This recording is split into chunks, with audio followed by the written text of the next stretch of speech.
Менің каналыма қош келдіңіздер. Ұнаса лайк басып, тіркеліп, қоңырауша басуды ұмытып кетпеңіздер. Мен бүгін орыстың тұшпарасын пісірдім. Ол үшін ең бірінші қатты қамыр илеп аламыз. Бір зуа. Бұндай қатты қамырды илеу үшін тұзымызды, сіз қаласаңыз жұмыртқа салыңыз. Мен жұмыртқа салмасам да қамырым қатты болады. Суды аздап құйып отырып, тығыз қылып илейсіз. Сонда сіздің қамырыңыз қатты болады. Одан кейін тұшпарамыздың салмасын дайындаймыз. Мен ет тартқыштан өткізілген етті алдым. Оның үстіне жуамды. Сонымен қатар мен осы салмамызға перец салған жақсы көремін. Негізі перец салынбайды.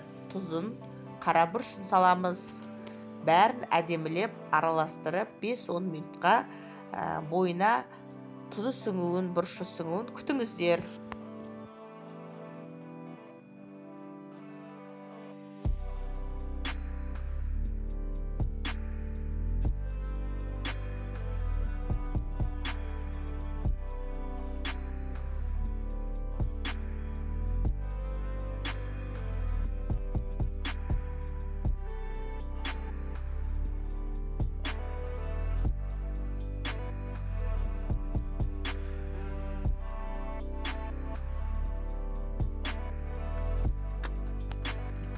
Салмадан кейін біз сорпасының начинкасын дайындаймыз. Ол үшін картоп, жуа, сәбіз, тәтті болгар бұрышы керек болады. Мынау менің араластырылып, жаңағы 5-10 минутқа бойына сіңуге қойған неміз. Майымызға салып, бәрін әбден қуырып аламыз. Сорпасын дайындаймыз. Сізде сүйек болса, сүйек қосыңыз. Тұшпараңыз одан сайын дәмді болады. Сорпасына дайындаған кезде алдымен майымызға тұзымызды, бұрышымызды, осы туралған көктерімізді салып, араластырып аламыз. Содан кейін томатымызды саламыз. Мен томатты азғантай салдым. Болса қызанағыңызды салсаңыз болады. Оның айырмашылығы жоқ. Одан кейін біз енді жайлап қамырымызды, демалдыртып қойған қамырымызды алып, дөңгелегімізді зуа деймін. Зуамызды жазамыз. Қалың да емес, жұқа да емес, бір текті, бір қалыпты тесто жайма дайындаймыз. Көрсетіп жатырмын қалыңдықтарын. Осындай 4 бұрышты қылғанды ұнатамын. Сіз дөңгелек қылсаңыз да болады.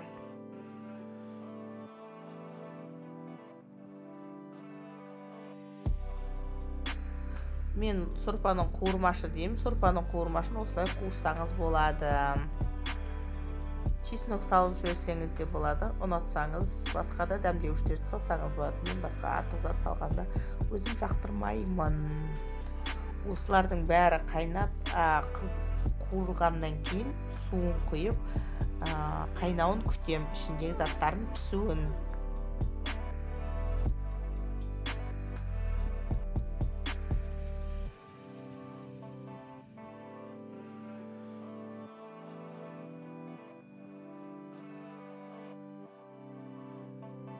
Ендігі кезекте жаңағы кесілген 4 бұрышты кішкентай бөлшектегі қамырларымызға мен 4 бұрышты форманы жақсы көремін. Осыған бір қасық салмамыздан салып бүгетін боламын. Бүгу процестерінде бәрін егжей-тегжейлі көрсеттім.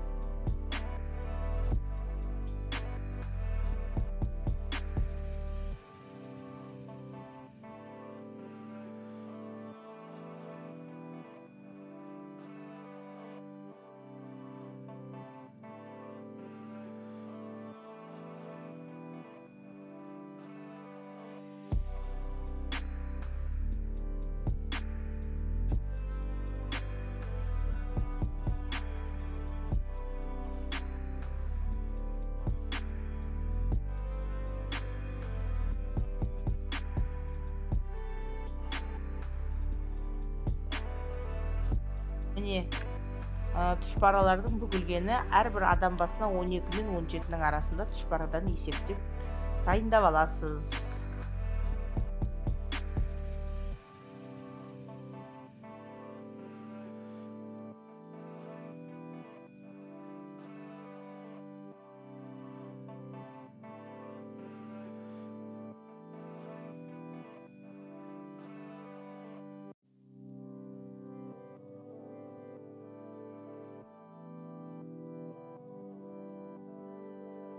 Дайын болған полуфабрикаттарымызды қайнап тұрған сорпамызға салып 10-12 минут қайнатып пісіріп аласыз. Мүрішіп қалу керек, сонда нағыз пельмен болады. Менікі кішкене ұзағырақ қойылып қалды. Бірден салып жей бересіз. Ас болсын, каналыма ұнаса лайк басып, комментарий жазып, достарыңызбен бөлісе отырыңыздар. Мен үшін ол маңызды. Бұл каналда тек қана тамақ пісіру емес, басқа да ЕГОВқа арыз беру, әртүрлі программаларда жұмыс жасау білмесеңіздер, сол жерден қарап үйренсеңіздер де болады. Мен өзімнің немен айналсам, соларды салып отырамын.